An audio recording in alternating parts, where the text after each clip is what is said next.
Marhaba, shalom and g'day. Welcome to episode 5 of season 2. Today is October 7th, 2025. Yep, October 7th. Probably hasn't been a single day in the past 2 years that I haven't said October 7th in a sentence. And so as we reach that day in the calendar, I spent a bit of time listening to an episode that Hannah and I recorded exactly a year ago today, marking the first anniversary of October 7th. And in that episode, Hannah asked me to sum up my feelings at that time, and I answered with one word, which was disappointment. Hannah shared how hard it was for her to talk with Jews at that time unless they were on the same page with her in opposing the atrocities being committed in Gaza. And now a year on, I feel even more disappointed and even more dismay at all who justified this war that took so many innocent lives of Palestinians in Gaza, more than 19,000 of whom were children, the lives of Israeli hostages, the lives of over 1,000 young soldiers, the PTSD, the pain of so many people all over the world. So many people justified this. But unlike a year ago, I also feel a little bit hopeful. The reason I feel a little bit hopeful is that last week on October 3rd, the White House released a 20-point plan to end the war. And while it was far from perfect, and I have a lot of criticisms about the men who wrote that plan, it was supported by the majority of people in Israel and Gaza who saw it as an opportunity to finally end the horror. Within a week, it had been accepted by both Netanyahu and Hamas, who both gave responses to the plan that I would describe as yes, but. Netanyahu said yes, but then moments later issued a video in Hebrew on his social media channels that said he didn't agree to a Palestinian state and he didn't agree to the PA or Hamas having any role in the leadership of Gaza after the war and in several of the other points in the plan. And Hamas also issued a statement saying yes, but yes, that they were willing to return the Israeli hostages, but no, that they weren't willing to an international stabilization force of foreign countries ruling Gaza, and they asserted that the future leadership of Gaza must be Palestinian-led. But Trump, being Trump, didn't hear the yes but from Israel or the yes but from Hamas. He just heard the yes. And so he issued a tweet where he said, based on the statement just issued by Hamas, I believe that they are ready for a lasting peace. Israel must immediately stop the bombing of Gaza so that we can get the hostages out safely and quickly. Right now, it's far too dangerous to do that. We are ready in discussions on details to be worked out. This is not about Gaza alone. This is about a long sought-after peace in the Middle East. That was the first time in 2 years that Trump has told Israel to stop bombing Gaza. He also wrote the word peace in all caps twice in that tweet. And I thought it was very interesting about why he chose to hear the yes from Netanyahu and Hamas, but not the but. And it made me think of an article that I read in November of 2023 by Mushon Zeraviv, who we actually had on this podcast in episode 4 of season 1. And he talks about the difference between conversations where you say yes, no, yes, but, or yes, and. And I think we all know those conversations where people say yes because they're very straightforward, and we know conversations where we ask people things and they say no because that's also very straightforward. And yes, but it's generally a conversation stopper. When someone says but, what we do is we essentially cancel out the first half of the sentence, and it turns a statement into, I guess, a form of a rejection. And it often makes the other person feel discounted or unheard or put on the defensive, thereby shutting down a collaborative discussion.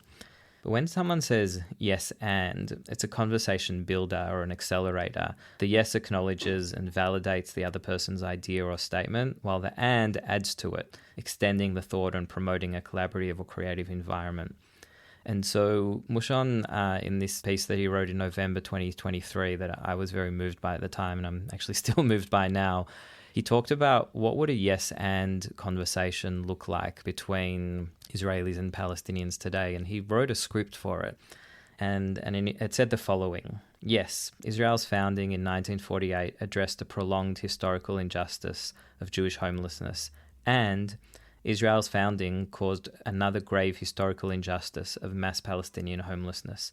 Yes, the Hamas attack against civilians in Israel on October 7th are an indefensible crime against humanity, and nothing can justify the bombing of so many innocent civilians in Gaza. Yes, the occupation cannot be ignored as the context of this violence, and Israel has the right and the duty to defend its citizens. Yes, IDF bombing caused disproportionate damage, leaving Palestinians defenseless against it, and Hamas continuously shells Israeli cities and holds hundreds of civilians hostage. Yes, Palestinians will forever be traumatized by this war, and Israelis will forever be traumatized by this war. Yes, trust between Israelis and Palestinians is at an all-time low, and diplomacy and trust are required to achieve conflict resolution, security, and justice. When I think of the many, many conversations I've had with friends, people I agree with, people I disagree with over the past 2 years, I've tried to often take a yes and approach, but it's been hard. I think because we live in a world that doesn't favour yes and. It favours yes, no, and maybe sometimes yes, but yes and is really, really hard. And it's something that I feel like all Israelis and Palestinians need to lean into if we want to make sure that this horrific 2 years that we have witnessed is something that never happens again.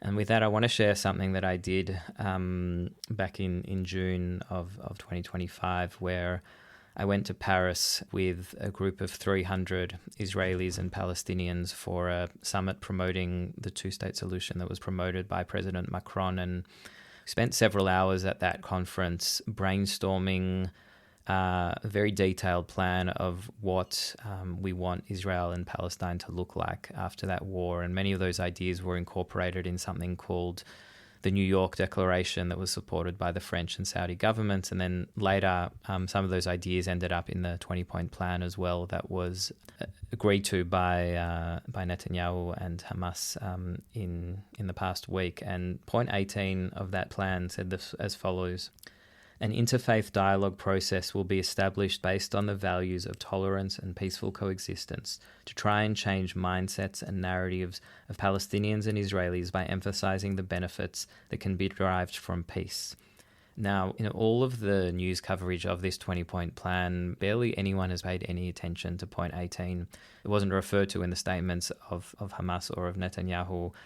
It wasn't referred to by Trump. It's kind of one of those like little dot points buried at the bottom of a long document. But to me, it said something remarkable. It said that this place is a holy place, and religion needs to be a part of the solution, because for so long religion has been a part of the problem. It's been a part of what divides us, and interfaith dialogue needs to be an essential process that brings people together so that we don't buy into the hatreds that our religions have been used to justify.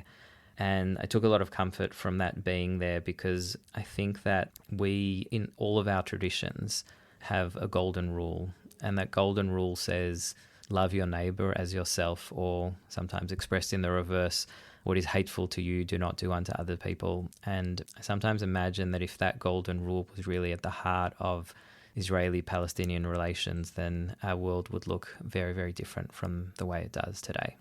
So with that, I want to end this short episode by sharing something that I did last Saturday night, which was that I went to a protest in Jerusalem, which I do regularly, against the war and for the return of the hostages. And many people there hold signs of Palestinian children that have been killed in Gaza. I've done in the past. People hold up signs of Israeli hostages. People hold up messages, some of them serious, some of them humorous, like "From the river to the sea, we all need therapy."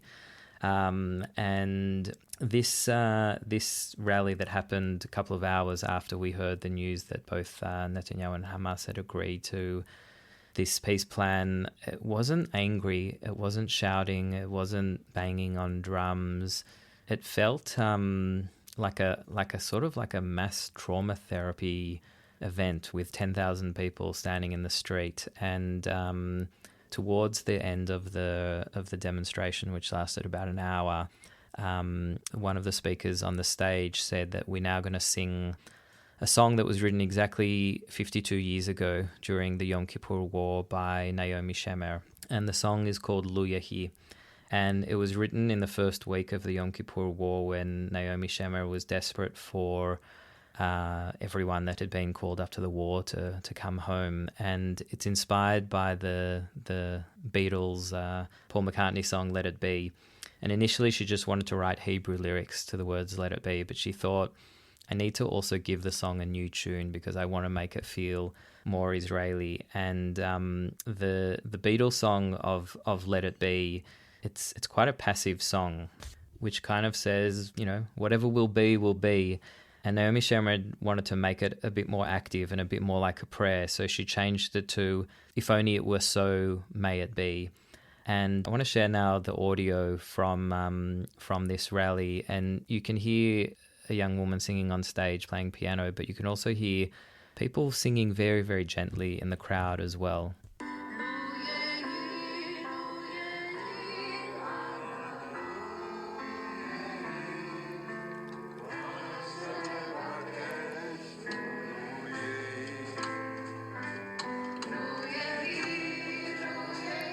Now, what you can't see as you hear that audio is that in the background are images of hostages coming home, hugging their parents, children in their arms of their mothers for the first time in a year. And many people watching this are in tears thinking, this is possible when war ends. And there were very few dry eyes as we were watching this and singing this together.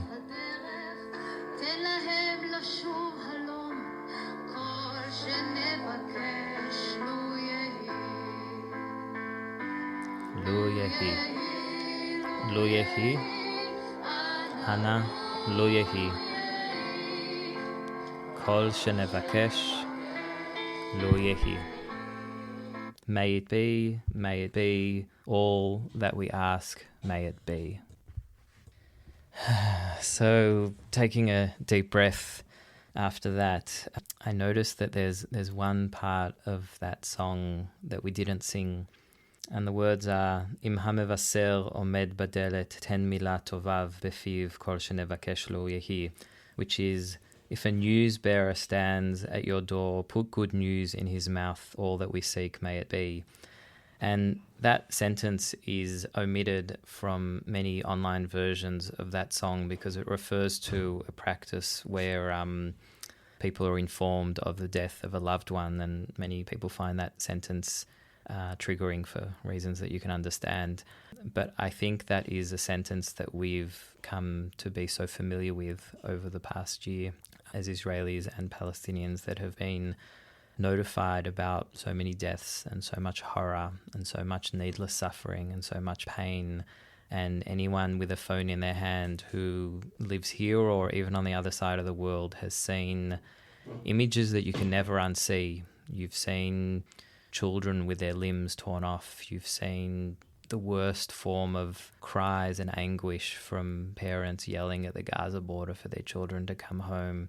You've seen bodies of emaciated children hungry for food. You've seen hospitals where all the floor is covered with blood and anyone getting treatment is doing it in a corridor because there's no more medicines to treat people. And the horror that we've seen, I don't even have words to describe. And I feel like what I want to record in a year from now is a far more hopeful episode where I can say that all of the work that I've been doing and all of the other people who work in Israeli-Palestinian peace organizations is bearing fruit. So I guess I'll leave you with a hope that we know better days, and a hope that one day we will fill this land not with graves and not with blood, but with olive trees that we pick together. So with that in mind, I want to finish with a beautiful song by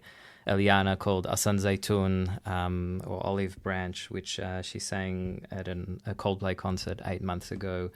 And the lyrics of this song say the following: words are not enough, what else can I say? My tears have dried out and my heart is broken. I'm far away, but I'm praying for you, and I'm sending peace, an olive branch. I'm far away, but I'm praying for you, and I'm sending peace, an olive branch. May we all know a time of freedom and equality for all, and may we all have the words on our lips, Shalom, Salam, peace. This next song is very special to me. It's called Olive Branch, Husn Zaytun.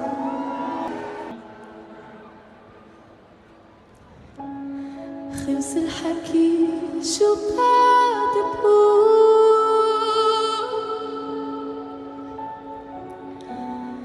خلص البكي